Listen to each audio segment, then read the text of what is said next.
Obrigada, Senhor, porque o Senhor é o Deus que provê todas as coisas para nós, Pai. Não só o material, mas o espiritual, as alegrias, as tristezas que nos levam a ficar mais firmes em Ti, Senhor. Tudo vem de Ti, Senhor, porque cremos que o Senhor é Deus soberano sobre as nossas vidas, Pai.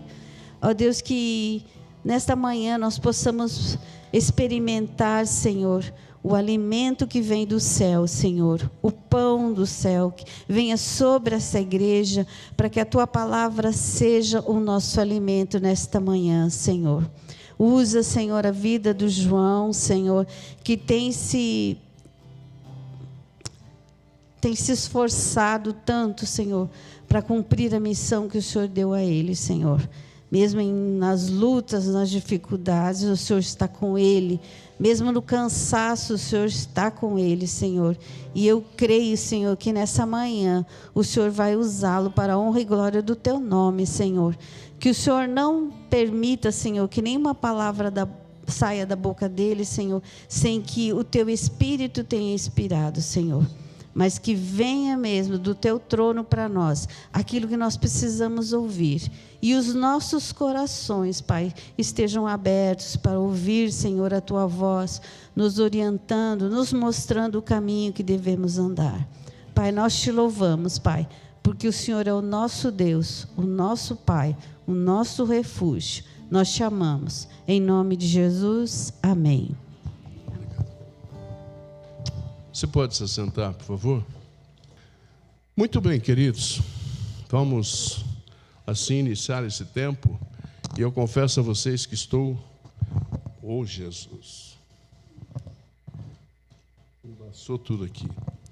Confesso a vocês que estou muito empolgado, com muita alegria, porque nós, neste mês de março, iniciamos uma nova série.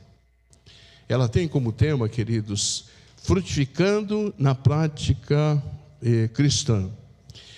E nós vamos fazê-lo, essa série, com base na carta de Tiago, o irmão do Senhor Jesus. Será uma viagem, creio eu, incrível, que nós vamos estar desvendando as preciosidades, as pepitas de ouro que... Você vai limpar? Oh, glória a Deus. Obrigado, filha. Valeu, filha. Tá bom. Ele já tem umas marquinhas. Opa, ficou bom. Obrigado. Então, será uma viagem incrível que eu creio que nós vamos vivenciar nesses meses, aprendendo, desvendando as preciosidades da carta de Tiago. E eu vou te dar uma sugestão. Compre um caderninho, ou pegue um caderninho, a sua agenda, e traga cada domingo para você ir anotando o que você vai aprendendo nesse livro. É um dos poucos livros que tem muita instrução para hoje, muito claro para hoje. Todos são, né? Mas eu creio que Tiago ele fala de uma forma muito prática para as nossas necessidades dia a dia. Muito bem, queridos. Reverendo Hernandes diz sobre esta carta, preste bem atenção no que ele diz o seguinte: a carta de Tiago é um dos livros mais atuais e necessários para a igreja contemporânea. Ele diz que Tiago é comparado ao Sermão do Monte, para você ver a seriedade dessa carta. Ele diz também que Tiago, quando escreve, estava preocupado com a prática do cristianismo, a prática que nós exercemos no dia a dia, viver o princípio do cristianismo em nossas vidas. A carta de Tiago foi escrita por Tiago, certo? Quem era Tiago? Tiago era irmão de Jesus. Havia 3 Tiagos nessa época. Tinha Tiago, filho de Zebedeu, que eles chamam de o maior, Tiago, filho de Alfeu, os 2 apóstolos, Tiago e Tiago. Tiago maior, Tiago menor, que era o filho de Alfeu. Mas Tiago não era apóstolo, ele era o irmão de Jesus que viveu nessa época. Talvez seja o escrito mais antigo do Novo Testamento, entre 44 e 49 depois de Cristo, pelo menos das minhas pesquisas. A carta foi escrita provavelmente antes da maioria das cartas de Paulo. Estou te dando um pano de fundo para você entender, porque nós vamos falar nessa carta durante alguns domingos. A carta tem um contexto de o contexto que essa carta relata é um contexto de perseguição que foi iniciada depois da morte do primeiro mártir do cristianismo, chamava-se Estevão. Estevão, a Bíblia descreve como um homem cheio do Espírito Santo. E esse homem, pela sua posição, ele foi apedrejado, e enquanto estava sendo apedrejado, um pouco antes de sua morte, ele tem uma visão do céu, e ele vê Jesus Cristo em pé diante do trono, do lado do trono, intercedendo por ele. E ele exprime estas palavras: Senhor, não lhes impute pecado, perdoa o que eles estão fazendo, assim como Jesus Cristo fez na cruz. Quando isso acontece um problema sério com a igreja, porque a igreja começa a fazer uma grande diferença e a igreja começa a ser perseguida. E Tiago é levantado nesse tempo, queridos. Tiago escreve para judeus espalhados, como ele diz, eu vou ler daqui a pouco o texto, espalhados fora da Palestina. Os cristãos viviam uma realidade de pobreza, de opressão social, perseguição, conflitos internos. Os cristãos eram imaturos e a fé deles era superficial. Qualquer relação com a realidade de hoje é mera coincidência. Vivemos um tempo de cristãos imaturos, de cristãos com uma fé superficial, com divisões internas, com problemas entre nós, opressão social, dificuldades gerais. Então, essa carta é para nós. Durante o ministério terreno de Jesus na terra, os irmãos de Jesus, incluído Tiago, não criam nele. João 7,5, joga para mim, Ronald. João 7,5 diz assim: acontece que nem mesmo os irmãos de Jesus criam nele. Você já pensou isso? Nem os teus irmãos creem em você. Jesus viveu essa realidade. Mas Tiago, conforme 1 Coríntios 15, 6 e 7, põe para mim, queridos. Depois foi visto por mais de 500, falando de Jesus depois da ressurreição, tá? Depois foi visto por mais de 500 irmãos de uma só vez, dos quais a maioria ainda vive, porém alguns já dormem. Agora veja outro. Depois foi visto por Tiago e mais tarde por todos os apóstolos. Tiago teve o privilégio de ver Jesus depois da ressurreição, e isso mudou a vida dele, queridos. De incrédulo, ele passou a ser um líder da igreja, uma pessoa atuante na igreja. Tiago se tornou líder da igreja de Jerusalém e reconhecido por sua autoridade pastoral e espiritual. Tiago, de incrédulo, preste bem atenção à subida e descida dele. De incrédulo a crente, de crente a líder, de líder a servo. Entendeu o caminho? De crente, de incrédulo para crente, de crente para líder, de líder para servo. Sabe como é que ele se apresentava? Ele se apresentava como, ele é irmão do Senhor, mas não se apresentava dessa forma. Ele se apresentava como servo do Senhor, você vai ver na leitura que eu vou fazer. Tiago morreu apedrejado em 62 depois de Cristo pelo Sinédrio. Agora veja que antagônico isso. Ele era amado pelo povo, mas odiado pela aristocracia sacerdotal que governava aquela cidade de Jerusalém.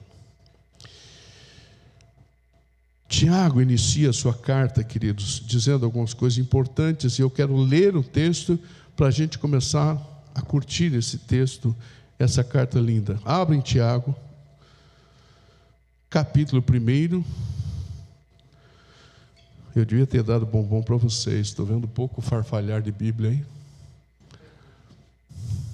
Se eu tivesse dado bombom, tinha bastante Bíblia. Tiago 1, de 1 a 11, vou ler, tá bom? Gente, eu vou chegar um tempo, pelo menos na minha pregação, que eu não vou usar mais a tela, tá? Vou usar só a Bíblia física. Nós vamos comprar algumas Bíblias, deixar aqui na frente, e aí durante a pregação, se você não tem Bíblia, você vem e pega a sua. Você acha que é radical? Vocês vão ficar bravos comigo ou não? Mas eu vou fazer isso um dia. Então não fique ligado na tela, que a tela um dia desaparece. Tá bom? Vamos lá. Capítulo 1 de Tiago, do versículo 1 a 11.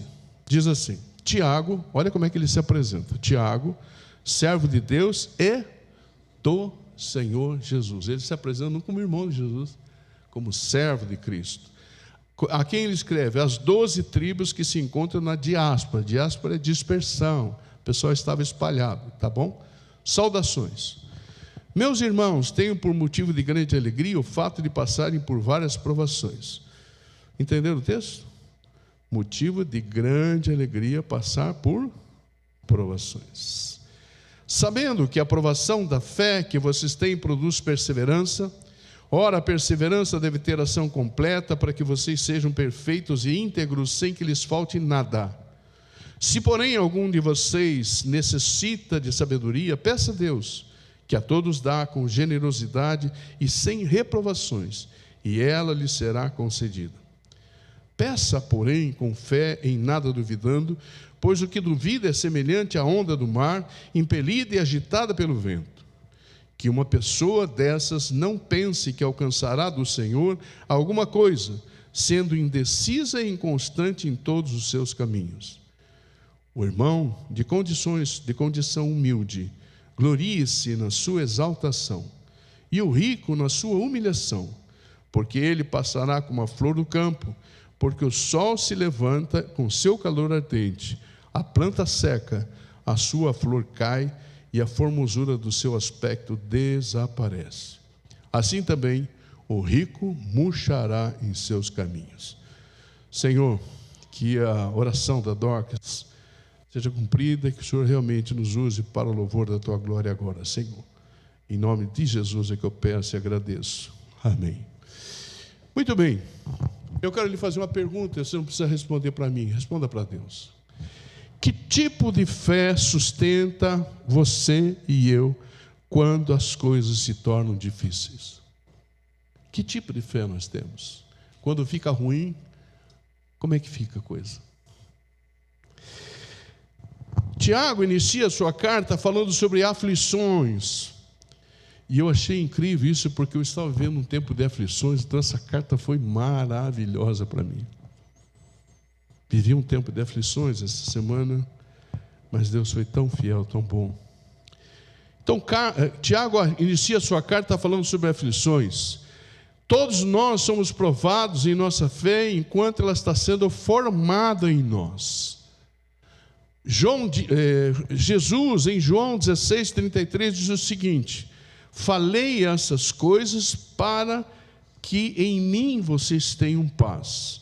Vocês passam por aflições, mas tenham coragem, eu venci o mundo. A gente adotou a NAA, mas a Revista Atualizada é muito melhor essa frase. Jesus diz o seguinte: o que ele fala? No mundo tereis aflições, mas tenha de bom ânimo. Eu venci o mundo. Jesus, por um acaso, falou assim: vocês talvez tenham aflições. Ele diz: tereis aflições. Então nós vamos ter aflições sempre. O que Tiago nos ensina sobre aflições nesse texto do 1 ao 11 que eu li?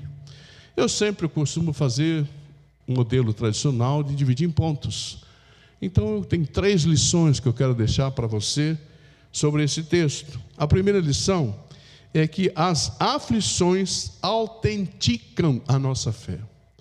Você consegue dizer comigo isso? As aflições autenticam a nossa fé. Eu vou ler o versículo 1 e 2. Tiago, servo de Deus e do Senhor Jesus Cristo, às 12 tribos que se encontram na diáspora, saudações. Meus irmãos, tenho por motivo de grande alegria o fato de passarem por várias provações.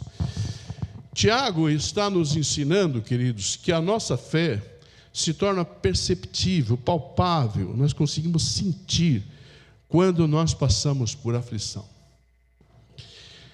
O que é aflição? Eu fui buscar no dicionário, ele diz o seguinte: é um estado emocional de intenso sofrimento, angústia, ansiedade ou desassossego. Agora veja o exemplo de Jesus. Jesus, sendo Filho de Deus, não se revelou em ambiente de conforto, de paz, de segurança. Ele se revela, queridos, num ambiente totalmente hostil. Ele obedece a Deus inteiramente e passa pela rejeição e pelo sofrimento da cruz. Agora Tiago diz algo que nos inquieta. Ele diz assim no começo: tem um motivo de alegria o passar por aflições. Como assim? Ter motivo de alegria o passar por aflições? Queridos, a fé verdadeira não evita a cruz. A fé verdadeira permanece firme no caminho que leva à cruz. Jesus é reconhecido como filho obediente por meio do seu sofrimento. Assim também seremos conhecidos como filhos de Deus, como cristãos, quando nós passamos por aflições e nos mantemos firmes em nossa fé. Olha o que diz o texto de Hebreus 5:8. Para mim, esse texto eu não consigo atingir. Pastor Márcio, pastora Mônica, pastor Paulo, não consigo atingir, compreender claramente. Embora fosse filho, aprendeu obediência pelas coisas que sofreu. Embora sendo Jesus, ele aprendeu a obedecer porque sofreu. Aí nós queremos ficar livres do sofrimento. Como é que a gente aprende se nós não passarmos por lutas? Você consegue entender a lógica? Não há condições de nós passarmos pela vida sem que enfrentemos lutas, dificuldades. João Calvino, em seu comentário sobre Tiago, diz o seguinte: Deus prova a fé dos seus servos por meio das aflições, para aquilo que estava oculto no coração, venha à luz. Eu me lembro de uma vez, uma pessoa contando uma experiência com o filho. Ele disse assim: quando meu filho fez 12 anos, eu falei para ele: filho, você precisa crescer agora, filho. Você vai começar a ajudar a mamãe a tirar o lixo, a me ajudar a lavar o carro aos sábados, a fazer algumas tarefas em casa. E aí o menino de 12 anos pensou e disse ao pai assim: pai, crescer dói, né? Você entendeu? Crescer dói. Vai doer em você, vai doer em mim, mas não tem condições de crescermos sem que a gente passe pela dor. Ninguém está buscando a dor, mas ela virá. Você não pode ser inocente, você não pode ser sem noção de não entender que as lutas vêm, principalmente se você se declarar como cristão. As lutas virão. Reverendo Hernandes diz o seguinte, que as provações são compatíveis com a fé cristã. Ele diz que elas são variadas, ele diz que são passageiras, e ele diz que são pedagógicas. Concorda com ele ou não? Eu concordo plenamente com ele. Deus está no controle de nossas vidas. As aflições não nos afastam de Cristo, mas nos colocam no mesmo caminho que Cristo percorreu. A segunda lição que eu quero deixar com você, queridos, com vocês: as aflições nos conduzem à maturidade. Pode dizer comigo se quiser: as aflições nos conduzem à maturidade. Versículos 3 e 4 diz assim: sabendo que a aprovação da fé que você tem produz perseverança, ora, a perseverança deve ter ação completa, para que vocês sejam perfeitos e íntegros, sem que lhes falte nada. Tiago está afirmando, queridos, que as aflições ou provações produzem perseverança, e que essa perseverança, você não desistir, te leva ou me leva à maturidade espiritual. Novamente, vamos usar Jesus como modelo, como exemplo. Ele sofreu e perseverou no sofrimento, permanecendo fiel e obediente até a sua morte. O que diz Filipenses 2? Depois que Jesus se esvaziou, se humilhou, aí tem lá à frente o que Deus fez com ele. Pelo que Deus exaltou sobremaneira, e lhe deu um nome que está acima de todo nome, para que ao nome de Jesus todo joelho se dobre no céu, na terra e debaixo da terra, e toda língua confesse que Jesus Cristo é Senhor, para a glória de Deus Pai. O esvaziamento, a humilhação, trouxe o que é Jesus para nós hoje. Quando você se esvazia, quando você sofre, quando você passa por lutas, você não vai buscar o sofrimento, mas ele vai acontecer. Vem a premiação. Está claro isso para você? Porque você vai crescer espiritualmente e quando elas vierem, você vai enfrentá-las de uma forma diferente. A maturidade de Jesus, a maturidade espiritual foi plenamente manifestada na obediência plena da vontade do Pai, e assim é conosco.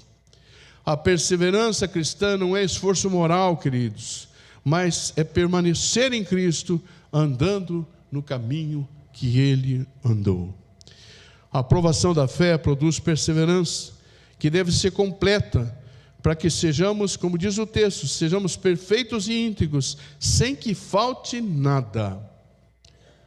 O processo, queridos, de condução à maturidade, deve ser completado para que cheguemos à maturidade espiritual que Deus quer de cada um de nós. Hebreus 12:2 diz assim: olhando firmemente para o autor e consumador da fé, Jesus, o qual em troca da alegria que lhe estava proposta, suportou a cruz, sem se importar com a vergonha, e agora está sentado à direita do trono de Deus. Dietrich Bonhoeffer, o teólogo da resistência, que foi morto na Segunda Grande Guerra Mundial pelos nazistas, no seu livro Discipulado, na página 91, ele diz o seguinte: somente a perseverança sob a cruz, o discípulo aprende o verdadeiro significado da obediência. O cristão cresce e amadurece quando entende que perseverança não é andar sozinho, mas permanecer firme em Cristo, que já venceu o sofrimento e o mundo. Eu vejo com muita tristeza, queridos, quando alguns passam por aflições, sabe o que eles fazem? A primeira coisa, deixe de vir à igreja, deixe de ir no GC, deixe de ter seu tempo com Deus, como se Deus fosse culpado pelo que a pessoa está sofrendo. É essa hora que eu tenho que estar ligado às pessoas, que eu tenho que ter um suporte espiritual de oração, eu tenho que estar firme na igreja quando estou passando por aflição. Eu tenho que estar firme no GC quando as pessoas estão orando comigo e me ajudando a passar por esse tempo. Mas os crentes não. Eu estou com problema, não vou na igreja. Deixe de ser sem vergonha, querido. Com todo respeito. É nessa hora que você tem que estar firme com Deus. Sabe as pessoas que como diz o texto aqui? O texto está falando assim, olha, que uma pessoa dessa não pense que alcançará o Senhor alguma coisa sendo indecisa e inconstante. Parecem ondas que vão e que vêm, sabe? E terminam ali na praia. Crentes imaturos, que não crescem, que não amadurecem, que não exercem o ministério, que não executa aquilo que Deus quer cada um deles. É no sofrimento que nós crescemos, que chegamos à maturidade que tanto Deus quer de cada um de nós. A última lição que aprendemos com esse texto é: as aflições purificam nossos valores. As aflições purificam nossos valores. Versículos 5-8 diz assim, queridos: se porém algum de vocês necessita de sabedoria, peça a Deus, que a todos dá com generosidade e sem reprovações, e ela lhe será concedida. Peça, porém, com fé, em nada duvidando, pois o que duvida é semelhante à onda do mar, impelida e agitada pelo vento. Que uma pessoa dessas não pense que é caminhos. Tiago fala de sabedoria, mas essa sabedoria não pode ser confundida, queridos, com preparo acadêmico, filosófico. O que ele está dizendo aqui é sabedoria para nós discernirmos aquilo que Deus quer de nós. As aflições expõem as nossas limitações, a nossa dependência e a nossa necessidade de direção divina. Quando um crente está bem, você sabe que ele está bem. Por quê? Porque ele está exultante, falando em Deus, falando da palavra de Deus. Quando ele está mal, você sabe que está mal porque ele esquece de Deus. sequer cita Deus muitas vezes. Eu estou falando de uma forma geral, se você não se enquadra, me perdoe, tá bom? De uma forma geral, as pessoas parecem que quando passam por sofrimento, negam isso. É necessário que eu passe por sofrimento. Você não buscou o sofrimento, ele veio. Se você buscou tomando decisões erradas, você tem que assumir. Mas se o sofrimento veio e você não buscou, você tem que entender que veio de Deus para você, para mim e para você. Vocês lembram do pastor Ronaldo Bezerra? Ele tem um livro chamado Conselhos para a Vida. Na página 21 ele diz assim: sabedoria é ter discernimento espiritual para agir certo nas situações e desafios da vida. É fundamental quando tenho que tomar decisões, quando eu tenho que iniciar um relacionamento, quando eu tenho que definir algum negócio, que eu busque a orientação de Deus. As aflições nos colocam em situações que ultrapassam a nossa capacidade. Por isso precisamos de discernimento e devemos pedi-lo a Deus. Mas pedir como? Como? Com fé, sem duvidar. As aflições purificam nossos valores quando nos perguntamos: em quem realmente eu confio? Onde está a minha confiança? O que me dá segurança? Os versículos 9 a 12, Tiago fala sobre a pobreza e a riqueza. Eu vou ler rapidamente: o irmão de condição humilde glorie-se na sua exaltação, e o rico na sua humilhação, porque ele passará como a flor do campo, porque o sol se levanta com seu calor ardente, a planta seca, sua flor cai, a formosura do seu aspecto desaparece. Assim também o rico murchará em seus caminhos. Quando olhamos para Jesus, que sendo rico, escolheu o caminho do esvaziamento, revelando que a verdadeira riqueza não está nas posses, mas na obediência e na comunhão com Deus. Quando isso acontece, queridos, os nossos valores passam por um reordenamento. Na cruz, todas as nossas pretensões humanas de segurança foram desfeitas e o verdadeiro valor foi revelado na obediência total de Jesus ao Pai até a morte. Apegar-se às riquezas é furado, preste atenção nisso. O que está acontecendo no Brasil hoje? Certo banqueiro, achando que pode todas as coisas, começou a fazer coisas fraudulentas, comprava juízes, comprando governantes, comprando senadores, deputados, e aí de repente explode o negócio. Explodiu. A segurança dele estava onde? Dava festas luxuosas, maravilhosas. Acabou. O cara está destruído. Por quê? Autossuficiência, confiança no errado, não levou em conta Deus, os seus valores foram transgredidos. Então preste bem atenção que eu vou te dizer nessa manhã histórica. Não ponha confiança nos seus bens. Não ponha confiança na sua carreira. Não ponha confiança nas coisas que você tem, sua fama, seu status, seja lá o que você tem. Ponha a tua confiança em Deus. Ele vai te dar o que você precisa ou não? Vai. Agora não seja avaro, não seja avarento. Ele vai te dar para você ajudar os outros. Está claro isso? Eu recebo porque Deus quer que eu dê. Glória a Deus. John Stott diz assim, o seu comentário é Tiago, página 54. As provações expõem não apenas a profundidade da nossa fé, mas também os valores que realmente governam nossas vidas. O que governa a minha vida e a sua vida?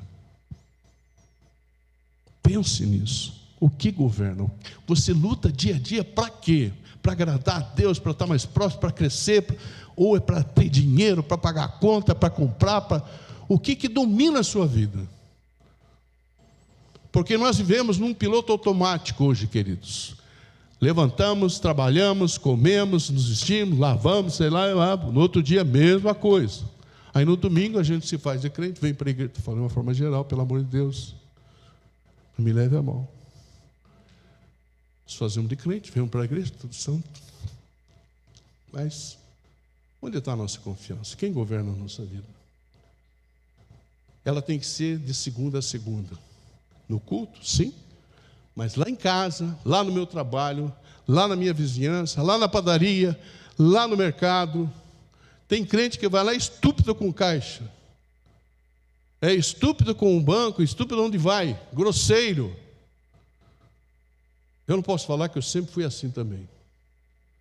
E a Dorcas, não faz isso. Dorcas falava, pai, não faz isso. João, não faz isso. Às vezes eu passava no trânsito por alguém e a pessoa me fechava e falava assim, não olhe que pode ser um crente da igreja. Não olhe. Que a tendência é dar aquela fritada, né?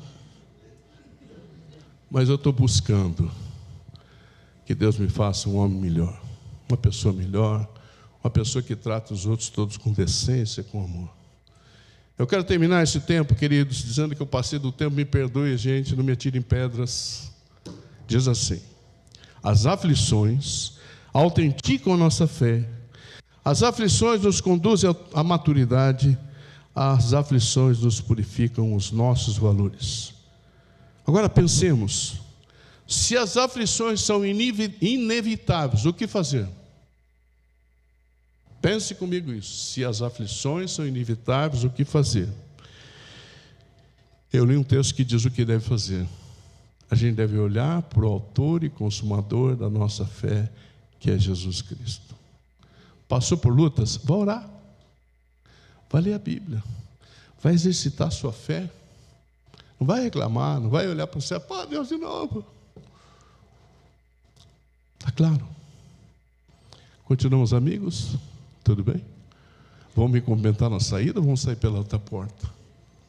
Eu quero orar por você. Feche os teus olhos. Como você está, por favor? Oh, Pai, obrigado, Senhor, por essa manhã gloriosa, Senhor. Obrigado por tudo que já aconteceu e que vai acontecer agora. Nós vamos estar à mesa, tendo comunhão com o Senhor. Obrigado por cada vida que aqui está. Obrigado pela tua palavra que foi exposta. Obrigado, Senhor Deus, porque eu creio que a inspiração que veio do Senhor também trouxe às pessoas que aqui estão, Senhor Deus, a consciência, a mim e àqueles que estão aqui, e que nossas vidas estão em tuas mãos, Pai. E as aflições são inevitáveis, por isso não nos faz fraquejar, tropeçar, mas que fiquemos firmes, olhando para o autor e consumador da nossa fé, Jesus Cristo, o nosso Senhor. Nos abençoe agora, nesse tempo de comunhão. Eu te peço e já agradeço, no nome santo, no nome doce e maravilhoso de Jesus. Amém. Recebei a bênção, irmãos. O grande e maravilhoso amor de Deus, a graça de nosso Senhor e Salvador Jesus Cristo, o consolo, o ensino, a unção do Espírito Santo, seja sobre a sua vida, sobre a sua casa, sobre a sua semana e sobre todo o povo de Deus espalhado pela face da terra, hoje e para todo sempre. Amém.